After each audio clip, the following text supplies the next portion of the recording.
Welcome to the Toastmasters Experience. My name is Evelyn. Get inspired by today's Toastmasters insights. Enjoy the show. And welcome to another episode of the Toastmasters Experience.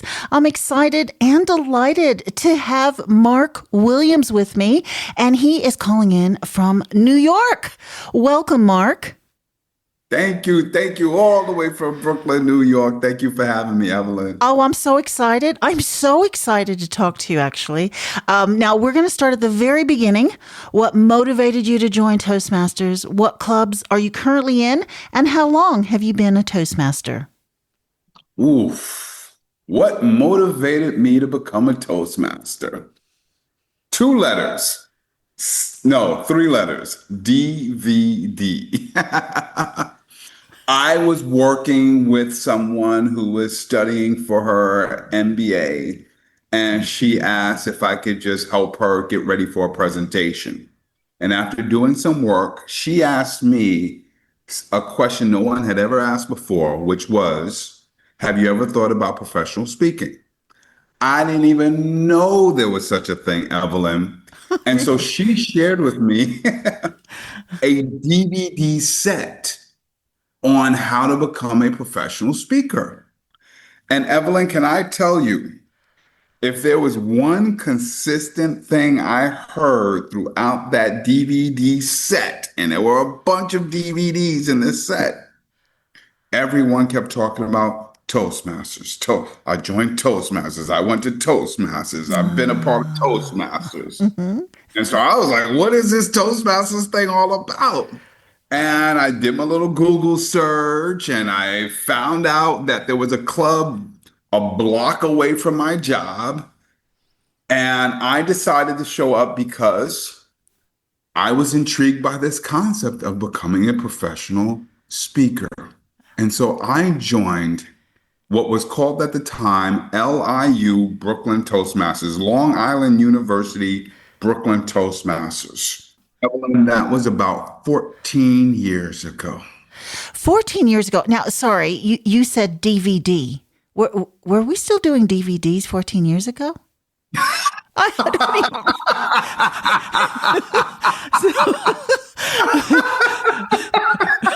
love that. Sorry, it's totally over my head. Well, first of all, we were definitely in the transition. Okay. I'll put it to you this way. I think, clearly I still had a DVD player at that point. Okay. But I think by the time I finished the set, it was hard to find a place to play it on. Okay. But I enjoyed that. That was so hilarious. So hilarious. Okay. So how many clubs are you in then? So just the one or just the Brooklyn one? That's such a great question. So yes, I have, in my 14 years, while I have been a member officially of 2 clubs, the second club I was only a member of for a very short stint as they were getting started. I'm not even sure if they're still around anymore. So LIU Brooklyn, which is now just Brooklyn Toastmasters, has been my home for 14 years. Wow. Yeah. I love it. So I know you're also in education.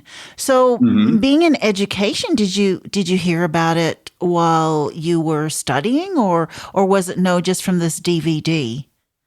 It was just from this DVD. I will tell you, I think that educators, and I spent most of my career in education as a high school English teacher. Mm-hmm. I wish, and I taught a public speaking class. I wish back then that I knew about Toastmasters, not only for my benefit and how it could have helped me become a better teacher, but also to introduce students to it. There's a lot of teachers showing TED Talks, and that's great. Mm-hmm. I think there's so much that our students can learn from watching great Toastmasters speak as well. So I wish I had it, but now I do, and I talk about it as often as I can to other educators. Wow. Do you remember your very first time giving a speech 14 years ago? How did that feel for you? So my first unofficial speech, and the first time I remember speaking, was being a guest. And they asked me as a guest to come up to the front of the room and to read the mission statement. That's the first opportunity I ever had to speak in front of a group of Toastmasters. It was a little nerve-wracking because I did not know what I was going to get myself into. You know, Evelyn, it reminds me, I was thinking about this the other day. It reminds me of, have you ever gone to the beach or gone to a pool Hmm. and the water's a little colder than you would like it, but you knew that you were going to go for a swim that day. Uh-huh. So, yeah, you might not like the cold water, but at the end of the day, you're going to go in. And to me, that's a great metaphor for Toastmasters and for speaking in public in general. Like, it's like a cold pool of water that you had every intent of waking up that morning and swimming in. And so I might slip my toe in and I might ease my way in, but by the end of this trip to the pool or to the beach, I'm going to swim in. And that's how I felt. A little nervous and yet a sense of excitement because I didn't know what I was getting myself into, Hmm. but I knew I wanted to get into it. I love it. I love it. Now, so when you joined, was there something after you joined that surprised you about the organization that you thought, oh my God, this is amazing, or this is like more than I ever even imagined? Oh, yeah. And I will tell you, surprisingly, it actually had nothing to do with the speaking. It had nothing to do with the leadership. It had everything to do with the connections.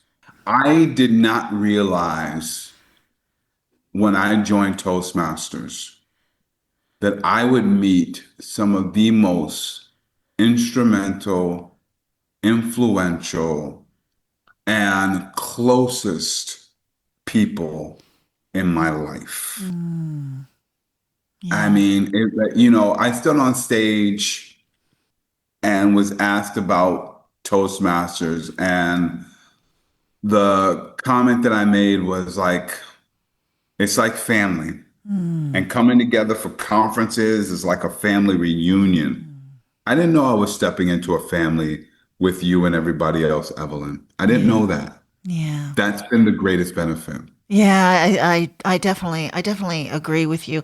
I think you don't realize it until you go to these larger conferences, like, the district conference, and then we go to the international conference, like, oh my gosh, this is a whole new experience that I had no idea about. Mark, I want to talk about competitions because I know I happened to go to LA and I saw you, in the competition. But let's start at the beginning. When did you start competing in Toastmasters competitions?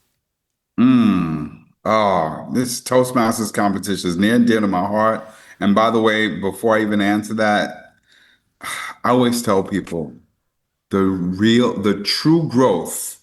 Actually, there's probably two areas where there's so much growth, but one of them is through competing. And even if you're afraid to compete, this is the fast track to growth and learning.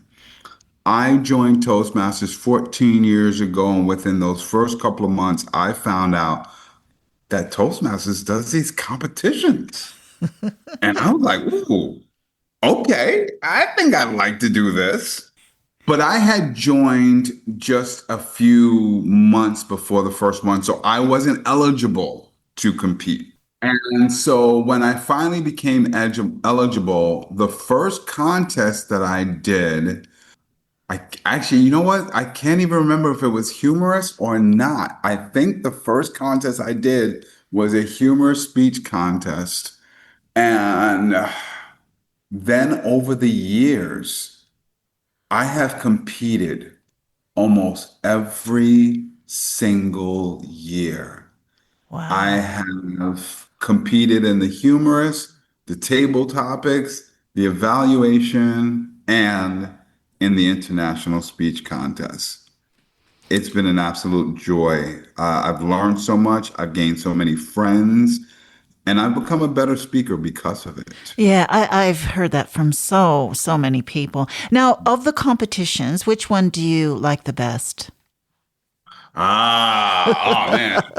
That's like which child do you like the most, right? So I I love the international speech contest the most. It's the one that I've done the most. Hmm. Um, the humor, I feel it pushes a humorous bone that I don't always feel very confident in. So I like doing that. Mm, The table topics is actually the contest that I am most uncomfortable with because there's something about me that likes to be prepared. And yeah. so I remember doing it because I wanted to exercise that muscle. And I really encourage a lot of Toastmasters to think about what you're not comfortable doing and doing that more often to exercise your muscle. The evaluation, I think there's so much value in evaluations. And in addition to speaking in contests, I think that doing evaluations is the next fast track way to grow in Toastmasters. But I love the international speech contest the most Hmm. because I think it taps into my inner motivational speaker. I think that it gives me the best opportunity to use my stories and my skills to really impact a large group of people. And Evelyn, I got to tell you, when I think about the International Speech Contest, I don't think necessarily about the trophy and the title at the end. What I think about is if I can make it to the next round, I get to stand in front of more people. And if Yeah. I get to stand in front of more people, then I am blessed with the opportunity to Yeah. hopefully change the lives of more people. Now, you did get to the top eight in Anaheim. Was this the first time that you have been in the top 28 or the semifinals? No, no, was not the first time. Evelyn, I feel so honored and so blessed to have said that Wow. three times I have gone to the semifinals. Okay. And three times after going to the semifinals, I've advanced to the finals. Oh my God, good on you. That is Yeah. that. Now you have got to share. How do you prepare?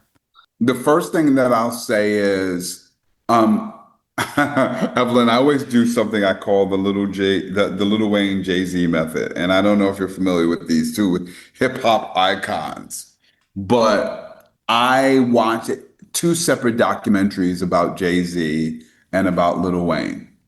And the one thing that stood out to me about these two documentaries was learning that two of these highly successful music artists do not write any of their lyrics. Oh. Instead, they go into the studio and they just freestyle and they basically have a verbal jam session. I say that because that is has become the most natural way for me to prepare for a contest. I think about what I want to talk about. I think about the story that I want to share and the message I want to share. And then I create it through really a verbal jam session because I want to capture my natural voice. Mm. And after I create the content, I then practice more times than you can ever imagine. I go up to the roof of my building. I walk down the street by the park. I'll get up in the morning and brush my teeth. I will find a couple of Toastmasters clubs to practice in front of and a couple of friends and my children and my wife. And I practice, practice, practice, practice. And then I take in feedback from people who are very close to me and people I highly respect, some Toastmasters, some outside of Toastmasters. And then I incorporate what makes sense to me in terms of the feedback, because I can't incorporate everything, but I incorporate what makes sense to me and I start to make those adjustments. I will say that at first, I don't think about time, I think about content. because it's easier for me to chisel down a message than to fit it perfectly the first time around into those 5 to 7 minutes. So Mm-hmm. from the verbal jam session to the practice to the chisel down, that's how I prepare. And if I could add one other thing, Mm-hmm. 3 times making it to the semifinals, those same 3 times making it to the finals. But I'll talk about making it to the semifinals first. Because, Evelyn, I don't know if you've heard this, but most people who have the honor of getting to that top 8, Yep. arguably Mm-hmm. gave their best speech in the semifinals. Yeah. Right? Because we've been working months, Yep. almost a year on a semifinal speech. And yes, we have what I like to call that back pocket speech just in case you make it to the finals. Yeah. But we've poured our heart into this first speech. And I will tell you that the 3 most successful years I've had in a contest, here's the ultimate answer to the question of how do I prepare? I don't think about the contest. Mm. Okay. Okay, this is not helping me. Okay. Okay. but here's what I mean by that. Uh-huh. I think we can get caught up in the glory of the trophy. I think we can get caught up in the glory of the title. We can get caught up in the glory of the distinction. And listen, I would love to one day say, Marc Williams, world champion of public speaking. I have found that my most natural messages have come from things that I just wanted to talk about and not necessarily because I thought that they were a winning message. Here's what I'll say, and I don't know if this is true or not. So this is just an idea that I have for you and everybody else, myself included. I don't necessarily know if we need to take a year off or anything like that, but I do think that maybe from the very beginning of the contest season, and when I say the very beginning of the contest season, I really mean a week or so after the international speech contest is done, Mm-hmm. right? To start thinking about 2 messages. Yeah. And in the time between when the contest season ends and before it starts up in the new year, give yourself an opportunity during your club meetings to give both of those speeches on different occasions and to Mm. give each the feedback. Because I think that's the critical point that makes the semifinal speech so much better than most of the final speeches. Mm. We've given those speeches the time to grow. We've given those speeches the opportunity to receive feedback that will help it get better. We seed that plant Yeah. so much longer than we seed the plant of the final speech. Yeah, that's And I true. think we need to give both speeches the time they both deserve. And Yeah. then you still kind of have to make a choice, Yeah. right? But if you give both the same amount of time to see, to grow, I think you'll have a clearer idea of which one to go with. And hopefully, what you really come up with is 2 world championship speeches. Yeah. Yeah. Now, sorry, did you actually use a coach? So, not in the traditional sense that many others have, right? And I can throw out names like the Mark Browns and the Darren LaCroix, who are all amazing people that I've had the absolute pleasure of not only meeting in person, but having private conversations with. I still remember being on the phone with Mark Brown after I advanced to the semifinals the first time. Mhm. I remember him talking to me on the phone. He goes, listen, right now, just enjoy Yep. the thrill of winning your district competition. Yeah. Just enjoy the moment right now. And then in a couple of weeks, start to get ready. Mm-hmm. I remember talking to Darren LaCroix and saying, listen, I love the question that you want to pose to the audience. Mm-hmm. Just let that question breathe for a moment. Let people just soak it in. And that was such a great piece of advice. Would I say that they were my coaches? I would say that they were a part of my board of directors. Okay. I've never worked with one individual coach, but I have sought the thoughts of several people. But you are a coach as well. Yes, I Yes. am. I guess that would go to say, would a coach actually seek another coach's advice? You know, I guess maybe is that why you were just speaking with a whole bunch of different people and getting a bit of insight? So you speak upon the greatest phenomenon that most people never think about.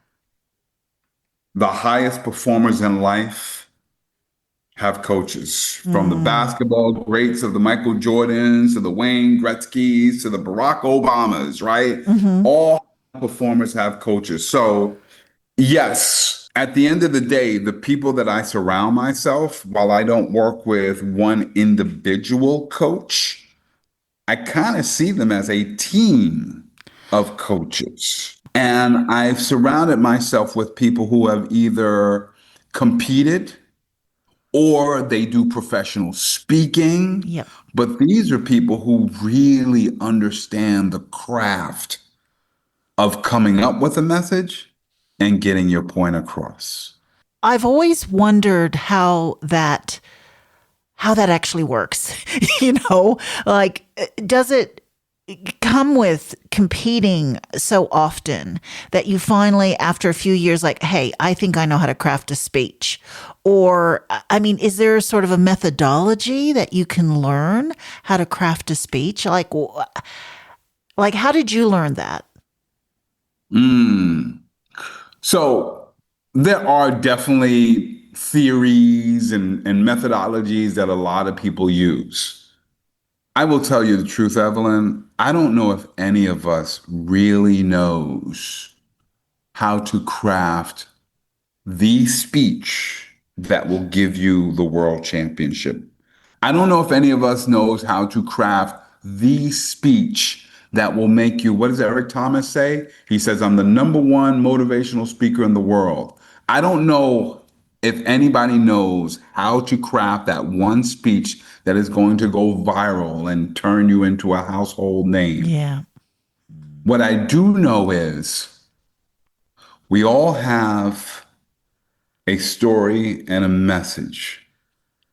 And what I do know is that if you give yourself the opportunity to tell that story and that message multiple times, not just in speeches, but in conversations, you may discover that your most powerful message, your most victorious message is one that you finally found a way to tell it in a Right. way that resonates, right? I love my friend Kathy, my sister Kathy, my sister from another mister, as I like to call her. I love how she says this: there's really no such thing as a bad idea. It just means that you haven't found a way to tell that story. I'll give you a perfect case in point, Evelyn. 2 years ago, I had the distinct honor of advancing to the semifinals and then the finals of the World Championship when it was in the Bahamas. My goodness, the Bahamas. It was beautiful. It was beautiful. As I was getting ready for the finals, I was thinking of what message to deliver. And I've recorded some of my speeches over the years, and there was one speech that I had done for a club meeting. We were having our anniversary club meeting at LIU Brooklyn Toastmasters, and I was asked to be one of the speakers for our anniversary. And Evelyn, it was around the month of May, which here in the United States was Mother's Day, my Uh-huh. favorite holiday after Thanksgiving and my own birthday, right? Uh-huh. You know I love my mama, right? Yeah, I know you do. I decided to give a speech about my mother. It was called Dear Mama. It was near and dear to my heart. And this is exactly what I'm talking about, Evelyn. Anybody who knows me knows how much I love my mom. And I've talked about my mom and I've told my mother stories since the day I was born, Uh-huh. right? And so it's just become something natural that I just always speak about. I really love that speech. It brought a tear to my eye, and it was something I just done for a class. It was never intended to be a contest speech. That was not how it was born. But that year in the Bahamas, as I was getting prepared to go for the Bahamas, I remember speaking to a group of people, and I sent the video to a couple of people. In that version of the speech, the thought was like, I don't know. And now let's try something different. So behind the scenes, Evelyn, Uh-huh. there was a small window of opportunity that I would have given that Your Mama speech in the finals in the Bahamas. I will tell you now, because I agree with you, that is probably my favorite speech that I've ever done for Toastmasters, Oh, your mom. I loved it. I loved it so much. And I think for, most all of us do have a mama. So, Yes. and I Yes. should, yeah, and I actually call my mom mama. I think speeches that connect, and like you really did connect when you gave that semifinal speech. You really did Thank connect. you. It was fantastic. I know you have done quite a few things, like you've done a TED talk, you've written two Mhm. books, and your first book, Beyond Limitations. Can you tell me a little bit about that? Is it because of your mother that you wrote this book? My mom is on the cover of the book. My mom wasn't the inspiration for me to write the book, though.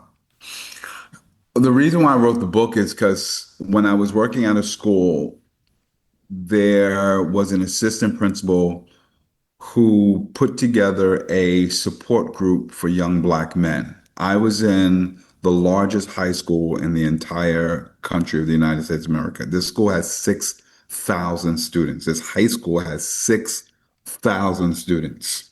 Oh my God. Is this freshman to senior? Or Yes, oh my God. Okay. Wow. yes. So in each grade level, there's about 1,500 students. This particular year, out of the 1,500 10th graders, only 60 of them were young Black men.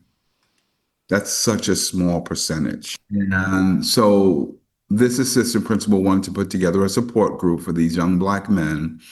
And for the very first meeting, she invited a guest speaker who unfortunately had to cancel at the last minute.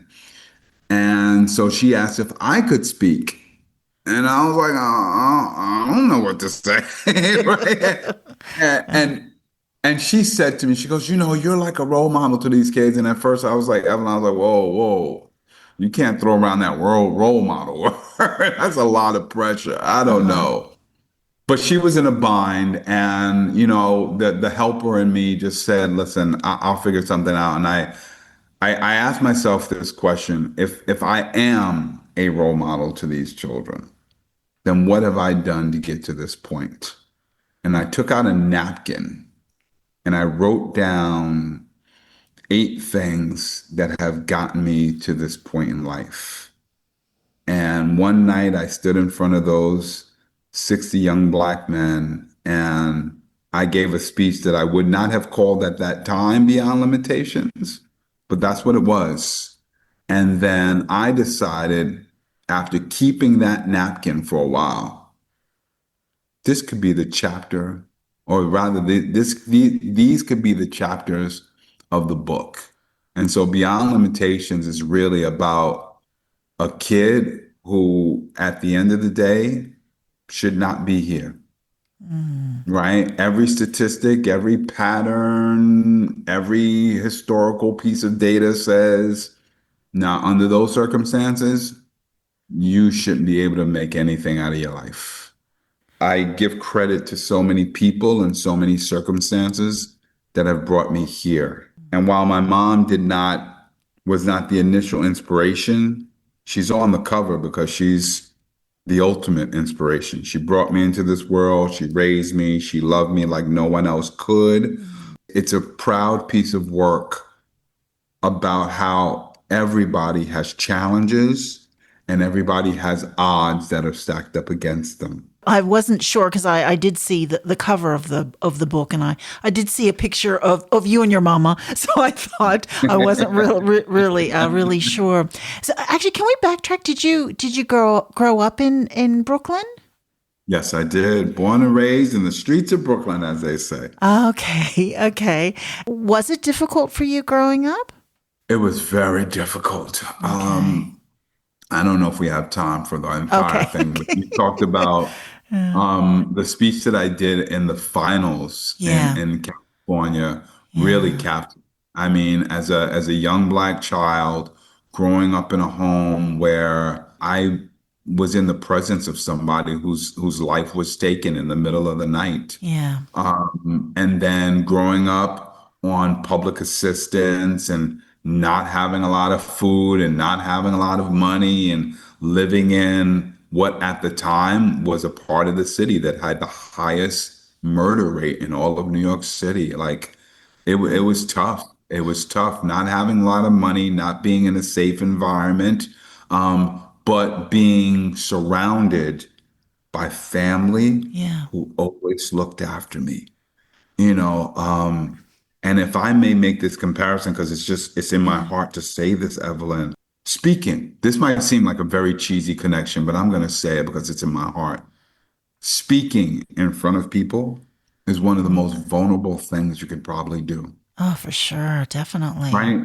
Right? There's a reason why Mm, speaking in front of people is considered one of the greatest fears on the planet. It's yeah. because we're opening ourselves up, Yeah. right? And we're letting people in a way that sometimes might not feel Yeah. quote unquote safe. But then you find a group of people, and Toastmasters has been a that type of people for me, like Yeah. family who, when you're vulnerable, when you open up, when you step into a space that doesn't feel safe, they're the ones that wrap their arms around you Hmm. and let you know that it's okay to open up. There is something about that supportive environment where we are able to be vulnerable and feel, safe in a safe space. So I think it'd be fair to say that Toastmasters has really changed your life. Now, I just want to ask two questions here. Now, how has it changed your life personally and professionally?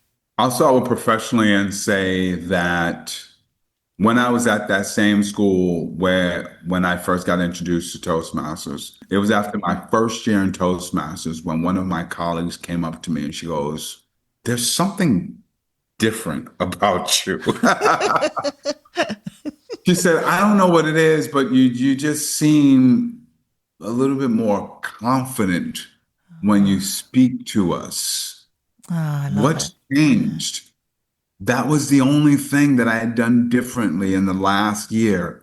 I had become a part of Toastmasters. So it instilled the confidence in me Mm, that, quite honestly, I don't even think I was aware of, but mm, somehow I was emanating that in front of others. mm. So it was an unconscious benefit.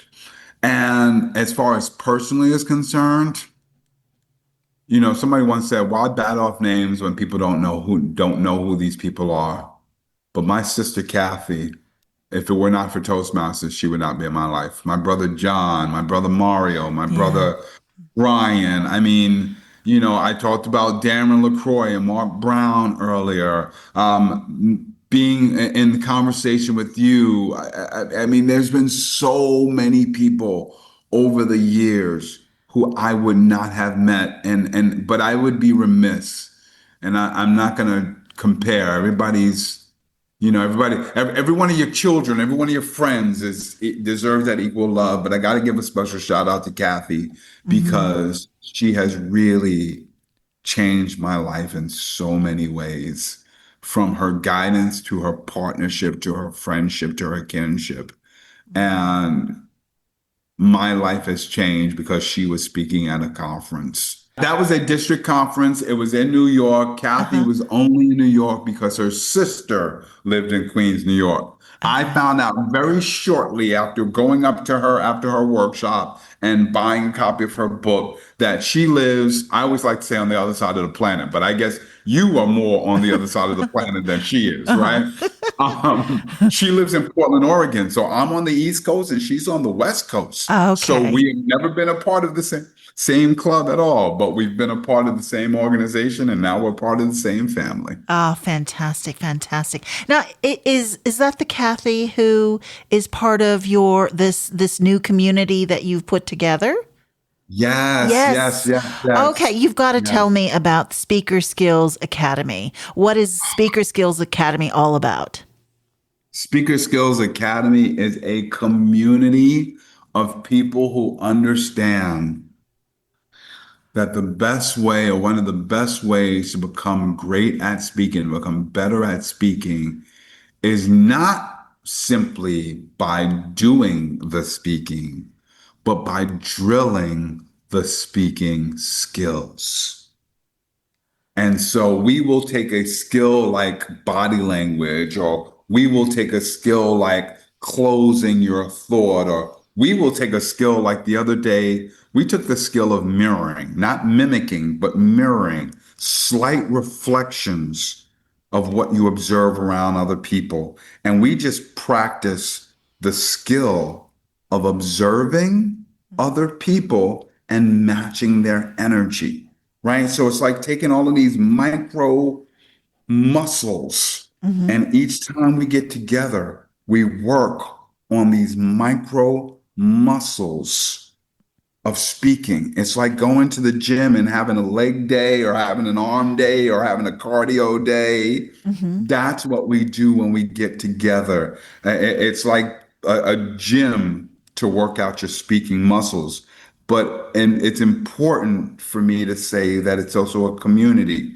So we're not a program and we're not a class and we're not a workshop. We're a community of people who come together 2 or 3 times a week. And it's like game night for public speaking. And we have a good time growing together. And it really matches something that I said a little bit earlier. I've discovered that one of my beloved missions in life, Evelyn, Mm-hmm. is to take the world's greatest fear of speaking and turn it into the world's most fun. Yeah, it sounds like a big sort of oh, what's that called? When you go to a comedy thing and you're I can improv. yeah, improv. It sounds like a big improv sort of so I'm just assuming it's all on Zoom, is that correct? Yes, yes, it's a virtual community, Mm-hmm. especially because I represent that East Coast and Kathy represents the West Coast, and we've got members of our community Mm-hmm. all in between, and Yeah. eventually we're going to have an international membership and community as well. Oh, fantastic. Yeah. Yeah. Now, sorry, are most of the people that are in the Speaker Skills Academy, are they Toastmasters or are they from just all walks of speaking life? All walks of life and not necessarily people who want to be speakers.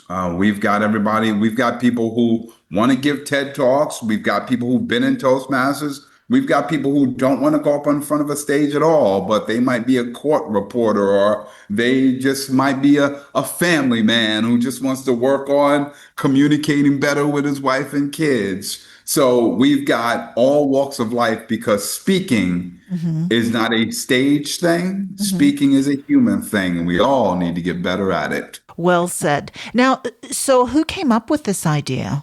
Kathy and I did not realize almost 10, 11 years ago that when we met, that this was the reason why we met. Mm. But after many years of our friendship, about a little over a year ago, we said, let's do something together. And it was like, okay, well, what are we going to do? We were already doing a podcast, but Mm-hmm. we were like, well, we want to do something different, something that hasn't been done before. And so both of us love speaking, both of us love coaching, and both of us love gamifying things. And so we pulled all of those passions together, and that's how we collectively came up with the Speaker Skills Academy. So you're doing the Speaker Skills Academy. You said you're also doing private coaching. Is that correct? So Yes. what is the best way for anyone who's listening right now, if they want to contact you, what would be the best way for them to contact you? The best way to contact me is actually through LinkedIn. Okay. And my LinkedIn, I'll send you the link, my LinkedIn handle. But basically, if you look up Marc Williams, you will find me on LinkedIn. And I know that Marc Williams is not is a common name, but trust me, you'll be able to find me on LinkedIn if you search Marc Williams. And that's the best way. And I really do enjoy. I enjoy meeting up with people for one-on-one conversations and helping them to uncover something within them. You know, somebody recently that I've been coaching asked, how do you explain what we do during a coaching session? And I kind of had to throw that back at her, and we came together and realized most people think that they're coming to me to get better at speaking and that we're going to work on the craft of speaking. But what we ultimately do in my sessions when I get the opportunity to coach is we uncover what's getting you stuck, and we uncover what your strengths are, and then we uncover how we can leverage what you already do well. Right. I'm helping you to find the best you so that you can give your best message. So my coaching sessions, the beauty for me is not about helping the speaker. It's about helping the person. I've been told that my coaching sessions feel like you're sitting down with your coach, your high school English teacher, and your therapist all at the same time. Sounds like it. Oh, I love that. I love that. Is there any sort of book or resource that you can share that has changed your life? Now, I know that Toastmasters has changed your life, but has there been a book or something that you can recommend to the listeners out there, or maybe even another podcast? I love the book Talk Like Ted. Definitely would recommend that one by Carmine Gallo. Okay. I love the book Resonate by Nancy Duarte. These are two awesome books about communication. Here's the book that I also think people should take a look at. It's called Speak Like Churchill, Stand Like Lincoln. Speak Like Churchill, Stand Like Lincoln. It's a very short book on the craft of speaking. I'd be remiss. I got to add one other. Okay, no worries. Hey, who's the author of that one? The author of that one is James C. Humes, Humes. Okay. James C. Humes. Fantastic. And so that's a great book. And then, you know, I'm such a high school English teacher. Look at me just giving book titles, right? No, it's great. I love it. So here's one more. Okay. Right? I'll give you the fourth of the Okay. final. Yep. There's a book called Made to Stick. Made to Stick. Okay. And who's the author of that one? So Made to Stick is by Chip Heath. He spells his last name Heath. And Made to Stick is really about how to make your message stick and be memorable Yeah. and last in people's brains. So awesome books. Now listen, as a English teacher and speech maker and speech coach, I can give you all the books and you can read a whole bunch of different things. But I'm often asked, how do you get over this fear of public speaking? Okay. And I will say ultimately the answer comes down to one word. And Evelyn, this is the first time that this has ever come to me. So I want to thank you for the inspiration. This conversation has been an inspiration. Oh, no, thank you. Thank you. Um, the key for me to overcoming the fear and to finding your confidence is familiarity. What Okay. do I mean by that? A lot of times we get up, whether it be on a stage or in an interview or in a difficult, challenging conversation, and it's a high stakes moment. And it's in that moment that we try to get our brains to work and we try to get the right words to come out. But the moment itself is so new, so fresh, so on the spot, so unfamiliar that things don't come out the way that we would like them to. When we speak from a place of familiarity, when we speak from a place of things that we've always talked about before, Evelyn, I gave a speech called Short on Confidence about how I don't like to wear shorts in public. I told that story 1,000,001 times ever before I ever stepped on a stage. Mm. Evelyn, when I gave a speech called Circles, which was about surrounding yourself by amazing people who can change your life, I've been talking about Mm. surrounding myself and being blessed by the people who've been in my life way before I ever thought about giving that as a speech. And Evelyn, when I talked about your mama Mm. and the stories of my mother telling me, boy, you better fix your own bolus. I had been telling that story and expressing my love for my mom and expressing that the entire world should love just like a mom would. Telling that way before I ever got on a stage to speak. In other words, I've gotten my greatest success from Mhm. talking about things that were so familiar to me Mhm. before I ever had to speak about them, that Mhm. when I got the chance to speak about them, they flowed.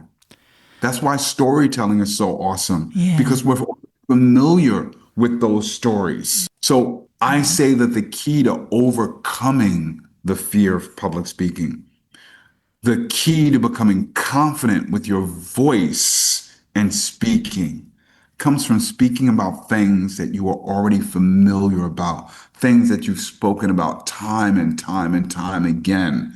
And over the course of time, as you speak them, you'll tell them in different ways. Because sometimes when we're on the stage, we're speaking about them in a very specific way, and Mhm. we speak about it the same way each time. But over the course of just familiar and casual conversations, we might even tell them a little bit differently. And by the way, just real quick, with Speaker Skills Academy, that Mhm. was one of the things that we practice, right? It's Mhm. taking the same story you've told over and over and over again and drilling different ways to tell them, right? So Oh. that even all of those different ways become familiar, and Mhm. then collectively they become the way of really crafting the message in the best possible way that it can be received. And so when I told you, Evelyn, that the Your Mama speech was a speech that I had done for a club meeting that was never intended, and when I was about to go to the Bahamas, a couple of us looked at it and thought, I don't know. That's because it needed a few more moments of casual, familiar Yeah. conversation to shape Mm. it Mhm. into what it became. I totally get that. Wow. And one thing that I like to think is that sometimes the timing isn't right at that moment, you know? So you Mhm. have to trust the timing of your life. So you know what I mean? You were meant to go to the semifinals 3 times. Get to the stage three times. I mean, gosh, if you think about it, sometimes people go through and they win and then they can't compete anymore. So you've been able to practice a lot and become Yes. familiar with your message. So I love that. Oh my God, 3 times semifinals and 3 times the top 8. Now, are you competing this year? Or are you taking a break? I am taking a break this year Okay. because at the end of the day, family always comes first. Yes. And I've got, my oldest who's about to go off to college. And I just knew with the timing, listen, I got to get him ready for this transition in this next part of life. And it Yep. might happen around the same time as a contest. Yep. And Evelyn, I always say I never want to be presumptuous and assume, Mm. I'm going to make it all the way. Uh-huh.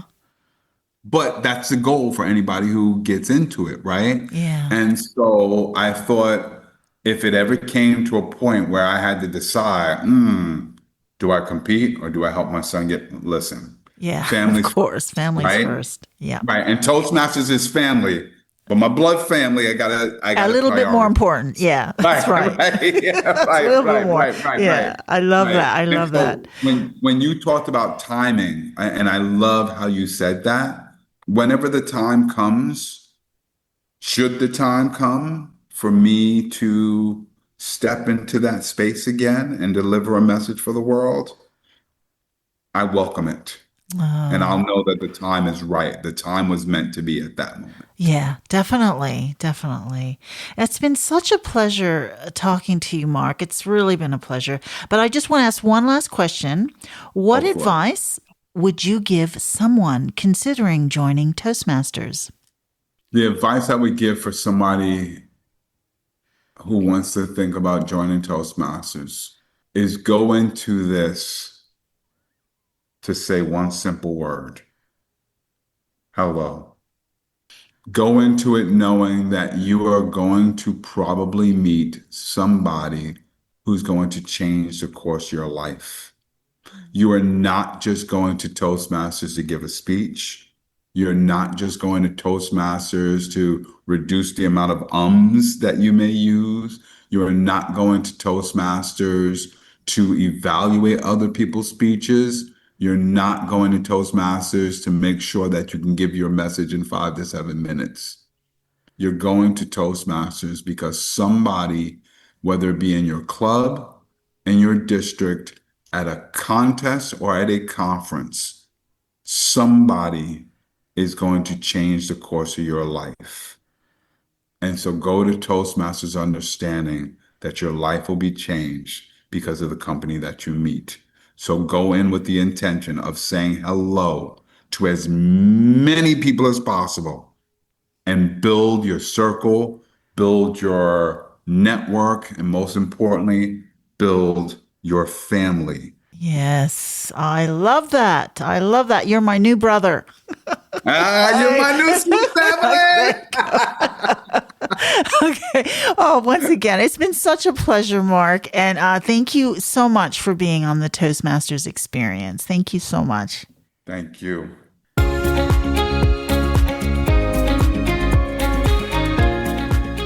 Thank you so much for your company. Please tune in next time to the Toastmasters Experience.